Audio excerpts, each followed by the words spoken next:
Quand on dirige une entreprise ou une équipe et qu'on n'a pas Conto, le lundi, on entend trop souvent. Je peux t'emprunter la carte de l'entreprise ? Et le mercredi, c'est toujours... T'as vu, le fournisseur nous relance pour le paiement de sa facture. Sans oublier le classique du vendredi. Ah, j'ai encore oublié de te faire valider mes notes de frais. Grâce à Conto, dites adieu à toutes ces petites phrases. Que vous soyez indépendant ou à la tête d'une équipe, pilotez vos finances en toute simplicité avec Conto. Vos équipes ont plus de liberté et vous gagnez en sérénité. Conto, toutes vos finances pro, une seule app. J'espère que vous avez bien entendu ce cas audio. Bonjour Sarah, bonjour Ellie, comment ça va ce matin ? Bonjour, tout va bien. Super, Sarah. merci. Merci pour Alors, l'invitation. de rien. Alors, on va parler de ce cas client, mais peut-être juste avant, se présenter rapidement. Sarah, tu es Global Media Lead chez Conto. Est-ce que tu peux nous présenter ce grand nom français de la FinTech ? Donc Conto, c'est un service c'est le leader européen de la gestion financière. Donc nous, on est à l'origine un compte pro, mais aussi maintenant un service pour les TPE, PME et les indépendants, avec des services autour de la comptabilité, du financement et de la gestion financière au quotidien. Donc vraiment, notre but, c'est de simplifier le quotidien bancaire. On peut donner quelques chiffres ? Ouais, je savais que tu allais me demander ça. Donc en quelques chiffres, on est un peu plus de 1000. On a la chance de faire partie d'une 1000 déjà ? Ouais, 1000 déjà. On a 6 ans. Succès. Ouais, c'est un très beau succès d'Alexpo et Steven Avi qui ont lancé ce projet en 2017. On est très fiers de dire qu'on a 350 000 clients dans les 4 pays où on est présent, d'où le Global Media Lead dans mon titre. Donc, on est présent en France, en Allemagne, en Italie, en Espagne. Et on a atteint 100 000 créations d'entreprises. Donc, ça, c'est aussi un chiffre dont on est très fiers. 100 000 créations d'entreprises avec Conto. Et je crois qu'en termes de chiffres, c'est déjà pas mal. Et je crois des clients très satisfaits avec un Net Promoter Score de 4,5 sur 5. Exactement, on a un très très beau Promoter Score sur Trustpilot et on s'est vraiment fait connaître pour la facilité et l'utilisation au quotidien. Et vraiment, c'est des entrepreneurs qui ont créé ça pour d'autres pour entrepreneurs. des indépendants, pour des créateurs d'entreprises, pour des services de comptabilité, de la gestion financière, etc. Ça marche. Ellie Kaufmann, tu es Média Client Partner chez Audion. On a vu déjà Nicolas Thorin aussi de chez Audion. Est-ce que tu peux nous présenter rapidement aussi cette régie spécialisée dans l'audio ? Bien sûr. Pour ma part, donc moi je suis Média Client Partner, entre autres sur la verticale banque assurance ou services financiers qu'on a retrouvé donc dans les slides précédentes dans le top secteur audio digital. Et donc j'accompagne Conto et la magnifique équipe de Sarah depuis plus d'1 an sur leur différents... La magnifique Sarah aussi, on peut dire. La grande équipe Sarah qui s'étoffe chaque mois. Concernant Audion, donc Audion, c'est la contraction de audio et online. Donc on est une adtech ou une régie spécialisée dans l'audio digital avec plein d'assets dont on pourra vous parler. Alors on n'est pas 1000 encore. Pas encore, ça va venir. En revanche, on a doublé. Mais vous êtes chez Conto. C'est ça. Et on a doublé nos effectifs en début d'année versus 2022. On a levé des fonds fin 2022. Donc une belle dynamique aussi pour Audion. Exactement. Alors, on va parler de votre campagne. Sarah, c'était quoi exactement cette campagne ? C'était quoi l'ambition ? C'était quoi le format, la cible ? Alors, moi, dans mon cas, on n'est pas dans des formats d'acquisition. Donc, nous, on est vraiment sur des campagnes top funnel. Je précise ça parce que j'ai vu qu'il y avait une question. J'ai vu passer une question qui demandait dans quelle étape du funnel on utilisait l'audio digital. Et l'audio digital est vraiment devenu complémentaire à tout ce qu'on fait en parallèle. Donc nous, on a commencé la collaboration il y a 1 an. On va bientôt faire notre 4e campagne ensemble. À l'origine, on a utilisé Audion pour communiquer sur des produits précis, en l'occurrence la X-Card. Donc ce qui était extrêmement pratique, c'est qu'on n'avait pas d'assets créatifs. Donc l'avantage de l'audio digital, c'est que ça nous a permis de créer rapidement et efficacement, tout en conservant de la créativité, un spot autour d'un produit. Et en plus de bénéficier du ciblage Nielsen qu'offre Audion, pour pouvoir communiquer de façon précise, sur notre cible qui est intéressée par, les avantages de la X-Card, notamment un plafond à plus de 400 000 €, des choses très précises dans le B2B. Et puis, fort de ce succès, on a décidé de continuer et d'étoffer notre partenariat et on a utilisé Audion pour leur reach et leur capacité de ciblage encore une fois, parce que c'est vrai que l'avantage de l'audio digital, c'est ce côté hybride, de à la fois je peux toucher tout le monde et en même temps je peux être très précis.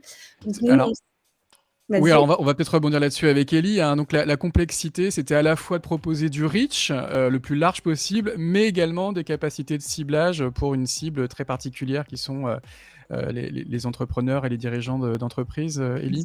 Exactement. C'est un des assets principaux d'Audion, hein, et un des piliers, c'est qu'on a un écosystème qui est extrêmement large, extrêmement profond. Ça répond d'ailleurs à la question du LinkedIn, sur LinkedIn tout à l'heure, sur comment on sert toutes ces demandes d'annonceurs. Aujourd'hui, on a plus de 800 millions d'impressions disponibles par mois, et ce qui fait que quand Conto, enfin en tout cas quand Sarah et ses équipes viennent nous demander comment on peut adresser un message précis à une cible précise, donc là, on se parle d'une cible B2B, mais également avec des sous-cibles, parce qu'il faut toucher les small et medium business. Donc ça peut être de l'artisan, ça peut être d'autres tailles d'entreprise. Et grâce à ce reach qu'on a, qui est extrêmement conséquent, on peut justement, et on est en capacité d'aller toucher cette cible. Alors, un petit rebond là-dessus, Sarah, il y a une volonté de ne pas se limiter à la région parisienne. Vous êtes évidemment une des startups phares de l'écosystème parisien, French Tech, etc. Mais vous vouliez toucher également dans d'autres grandes agglomérations.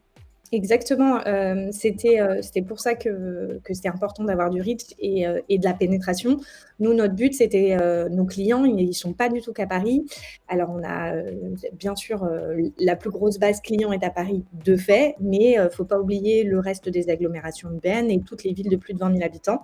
Et donc ça nous permettait d'aller toucher ces personnes-là parce que, on écoute aussi bien, sa radio digitale ou, son podcast, dans le métro que, sur le chemin, vers son Comme ça. bureau, en voiture. Donc pour nous, D'accord. ça nous permettait d'avoir cette complémentarité aussi. Ok, on va parler aussi du coup des résultats de cette campagne. Alors un mot peut-être, Élie, sur la géolocalisation, c'est évidemment un point important. Oui, bien sûr.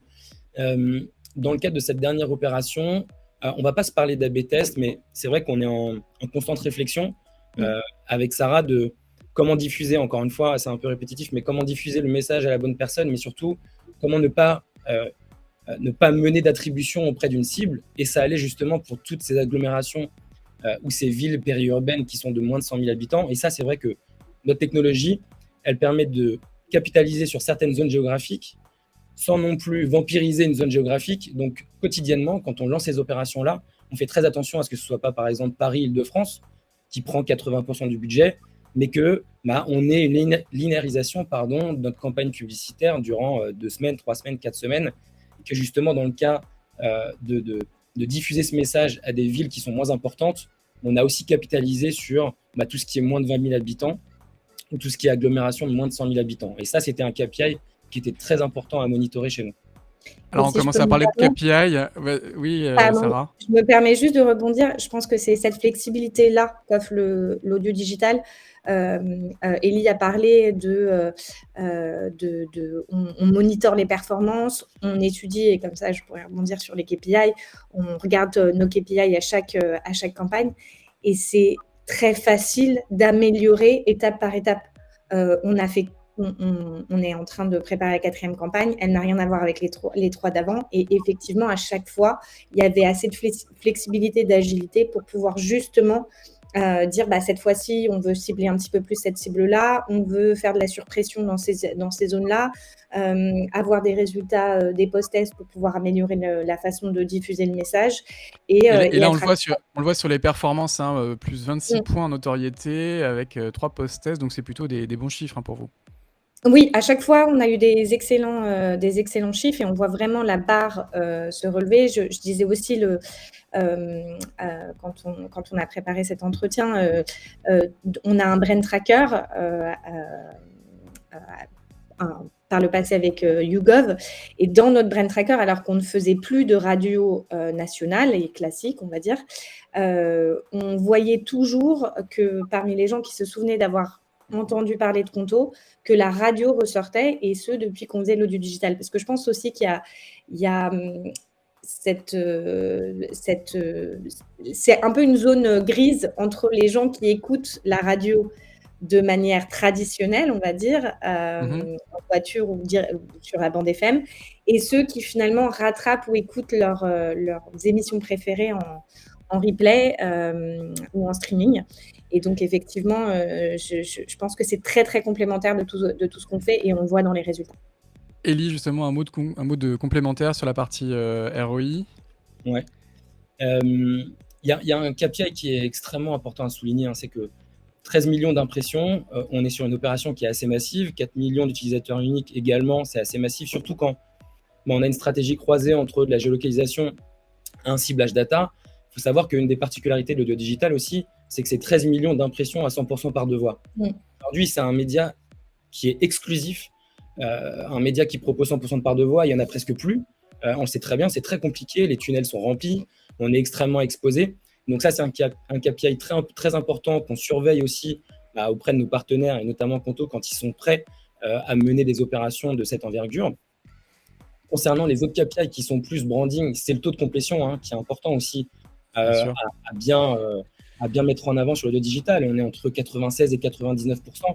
Donc ça veut dire que presque 99% des spots sont écoutés à 100%. Et c'est un très bon chiffre. Je vais vous demander à tous les deux un mot de conclusion parce qu'on est déjà un petit peu en retard. Je suis désolé. Sarah, en tout cas, l'audio, c'est un format sur lequel vous allez poursuivre vos investissements. Oui, l'audio digital, ça s'est clairement imposé comme un must-have. On est même retourné vers la radio depuis notre spot d'audio digital.